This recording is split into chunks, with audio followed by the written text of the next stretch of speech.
అందరికీ నమస్కారం.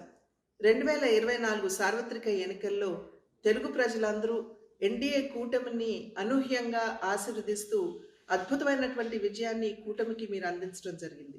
అదేవిధంగా రేపు ఫిబ్రవరి 27వ తారీఖున జరిగేటువంటి శాసన మండలి ఎన్నికల్లో ఉభయ కృష్ణా, గుంటూరు జిల్లాల నుండి కూటమి అభ్యర్థిగా బరిలో ఉన్నటువంటి సోదరులు ఆలపాటి రాజేంద్ర ప్రసాద్ గారికి మీరందరూ మీ ఆశీర్వాదాన్ని అందించాలి అని చెప్పి మేమందరం చేస్తున్నటువంటి అభ్యర్థన.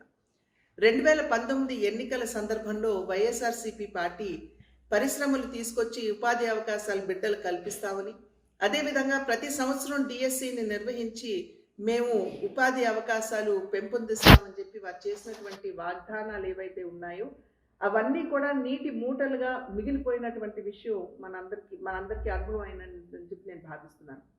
అయితే ఇవాళ ఉపాధ్యాయులు, నిరుద్యోగుల యొక్క సమస్యల పట్ల అవగాహన కలిగినటువంటి వ్యక్తిగా, అభ్యర్థిగా సోదరులు ఆలపాటి రాజేంద్ర ప్రసాద్ గారు ఆ సమస్యల పరిష్కారానికి తన వంతు కృషి ఖచ్చితంగా చేస్తారు అని చెప్పి మీ అందరికీ కూడా మేము తెలియజేసినటువంటి విషయం.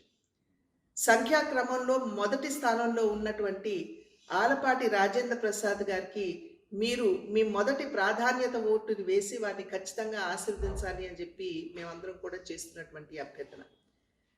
కూటమి అదేవిధంగా బీజేపీ సైతం బలపరిచేటువంటి అభ్యర్థి సోదరులు ఆలపాటి రాజేంద్ర ప్రసాద్ గారు, వారిని ఖచ్చితంగా మీరందరూ ఆశీర్వదించగలరు. నమస్కారం.